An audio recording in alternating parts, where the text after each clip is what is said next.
You know the problem. What industry wants, industry gets. We don't even exist in their mind. They're not creating jobs. Now it's getting to the point where people are beginning to demand answers. If you're anything like me, you want to know, what can we do about it? 20% What are some solutions that could fundamentally transform our political and economic systems? So many political ideas today seem stale and recycled. Democrats are trying to extend the credits for 3 years. We want to focus on combating corruption. Mr. President, let's cut the red tape. We're going across the country to meet people who are injecting fresh, bold ideas into the realm of what's possible. If we do it the way we've always done it, we're never going to progress. When things get as bad as they've gotten, people start taking their destiny in their own hands. To start a much needed conversation about the kinds of ideas that our political candidates should be talking about if they actually want to improve the lives of working class Americans. This is Big Ideas, a new series from More Perfect Union. First big idea, break up the multinational corporate model that has a stranglehold over America and replace it with something that gives us more power over the wealth that we create. Consider two rideshare apps from the perspective of a driver. For the same route, one pays you $17, the other $42. How is that possible? Well, it comes back to a big idea that drivers here in Colorado have been coming together to fight for.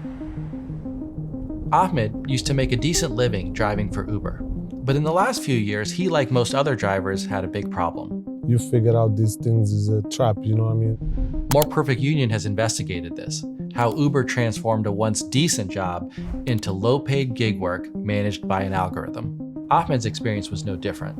I always talk to myself, I said, what's the alternative? What's the solution for this?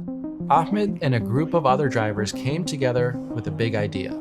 Last year, they founded Drivers Co-op Colorado, a rideshare company to compete with Uber and Lyft. Looking for a better way to move around Colorado? Welcome to Drivers Co-op Colorado, the fair local alternative to traditional rideshare. Unlike those companies, the co-op is not owned by Wall Street investors. It's owned by the drivers themselves. Now the drivers control what they are paid, 80% of every fare actually. And collectively, they govern each aspect of their business. That's the big idea we want to discuss with you, how it could transform our lives if more of our companies were organized as co-ops. A co-op is a kind of corporate form where a group of participants in the business come together to own the business collectively. Hans Taparia is a writer and business analyst who studies how companies are structured. He told me there are many kinds of co-ops. They can be worker-owned, like the Drivers Co-op, producer-owned, like some food companies, depositor-owned, like a mutual savings bank, or consumer-owned, like a co-op grocery store. Welcome everyone to our monthly town hall. My name is Isaac. Since launching in 2024, about 1,400 drivers have joined the Drivers Co-op. They handle about 2,000 rides a month for about 20,000 people in Colorado who've downloaded the app so far. We move to the next item, which is ride statistics update. Some co-op drivers still use Uber and Lyft as well, but on average, a co-op ride makes them 2 to 3 times more money. And for customers, the co-op's prices are usually the same or better. The other guys can run big promotions and stuff like that. That's not our lane. But on average, we are cheaper, and our drivers make 50 to 100% more on some rides. I took one from Lakewood to the airport, and that ride paid me $42 on the co-op. It would have paid me $18 on the other guys. This is why I drive co-op. You see that? Passenger paid $51. The rider paid $51. Look what I got, $17. That's why you drive co-op right there. If this was a co-op ride, I probably would have got like 45 of this 51. But the Drivers Co-op faces a set of challenges shared by most co-ops. Can these grassroots experiments really compete with massive multinationals like Uber and Lyft? Co-ops have a long history in the United States. They crop up at times when industries have become concentrated and the market has failed.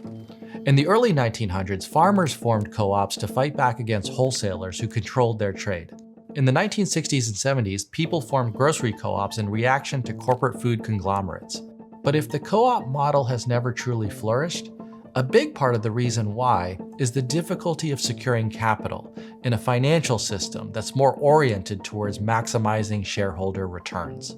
It's a lot easier to get investors together. Bruce Buchanan is co-author with Hans on a book about alternative business models. You promise them a certain return, you show them the term sheet, and they sign on.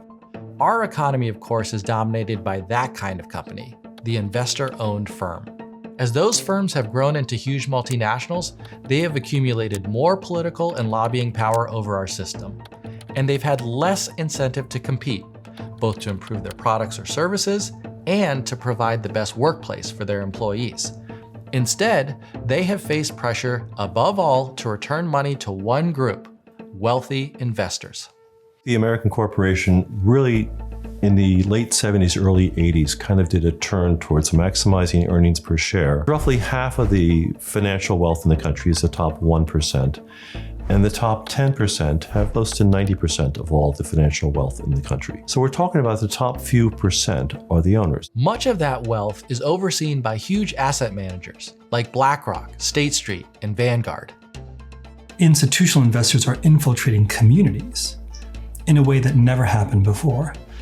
Today, our car washes, our bowling alleys, our medical practices, our plumbing contractors, our physical therapists, our nursing homes are increasingly institutionally owned.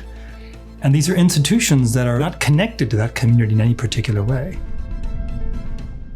We saw this recently in Nebraska, where Tyson Foods, the investor-owned agribusiness giant, closed an important meatpacking facility. During COVID, the fact that we need to have more regional plants was very evident. Cassie Lapisotis raises cattle on her family-owned ranch.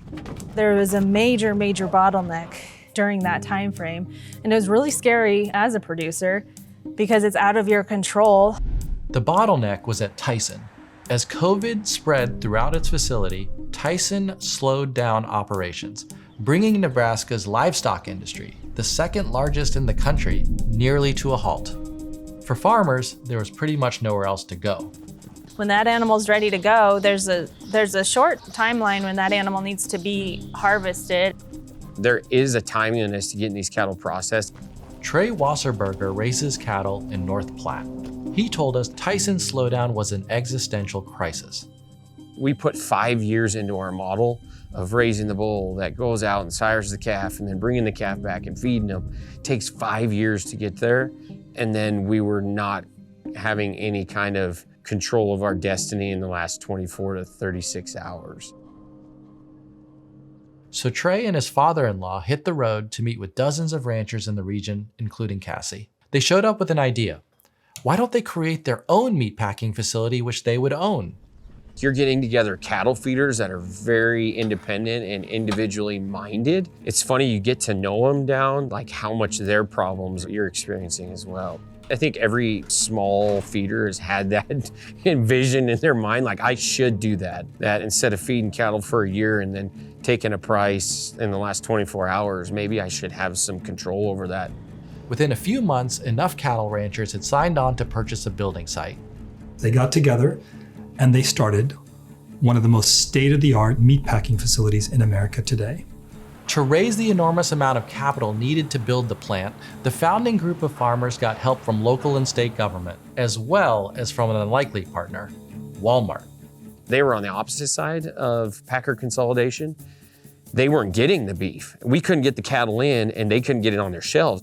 Walmart agreed to finance construction in exchange for a stake in the business. The ranchers preserved majority control of the company's board, creating a unique partnership between a small group of farmers and the country's largest retailer. We're able to have conversations with sustainable beef that you're not able to have with the other packers. I can pick up the phone and say, guys, I don't understand this numbers. Where are we coming from? There's a trust there now that, yes, I will have a spot to take my cattle. Yes, I will be treated fairly. And so now it's just a sense of purpose and not just being a soldier for the machine, washing your hands of it and pay me what you pay me. So many parts of our economy are plagued with high costs and corporate control. What if we tried more co-ops in all of them? What if instead of investors standing between you and your doctor, your community owned the local hospital? What if you and your neighbors could easily pool funds to create your own insurance company? There's really no need to have investors or shareholders in an insurance business. This is about a community coming together, pooling their money together in return for getting paid out during a rainy day. So we need to take shareholders out of that system. We think of technology as driven by Silicon Valley's venture capital model. But digital platforms, cooperatively owned, could operate differently. Wikipedia is governed entirely by its content creators and its community of users. It has 16 board seats that come from its community. And if you look at Wikipedia over the past 15 years, it's largely gotten better. Meta, meanwhile, is governed by one person and is owned largely by institutional investors. And from a societal point of view, it's largely gotten worse. Can we see a world where social media is user-governed or user-owned? Would we see a different outcome? In the United States today, people are losing more and more economic freedom because investor-owned companies set the rules of the marketplace in ways that entrench their power. We need more economic democracy, less power in the hands of monopolists and more in the hands of workers, consumers, and producers. To accomplish that, political leaders at all levels should look at what they can do to make it easier for people to create co-ops. The clearest way to do that? Help co-ops get the capital they need to launch and compete. Employee-owned businesses have tremendous track records of success. Banks don't like to finance them though, because there's no one individual to do a personal guarantee. The government could say, we'll back that bank loan. That's a powerful catalyst. The government could launch a fund that supported the financing of worker buyouts of companies. Governments should choose to do business with co-ops instead of the usual investor-owned firms. If you look at the amount of government money spent in building major real estate projects, if you look at the CHIPS Act or the so-called Inflation Reduction Act, all sorts of government money going into high-tech industries, all investor-owned. That money is going to the investors ultimately. Government supports business. I think government should support small business just as they support large business. This year in New York City, Mayor Zohran Mamdani launched the first free childcare program for city workers, and he hired a 100% employee-owned company to run it. Entrenched business lobbying groups like the US Chamber of Commerce will undoubtedly object to using government in this way, saying we shouldn't pick winners and losers. But the truth is, we already do that. As billionaire investor Warren Buffett once said, "There's been class warfare going on for the last 20 years, and my class has won." It's long past time for the working class to win the class war. We need companies more beholden to their communities and not just Wall Street.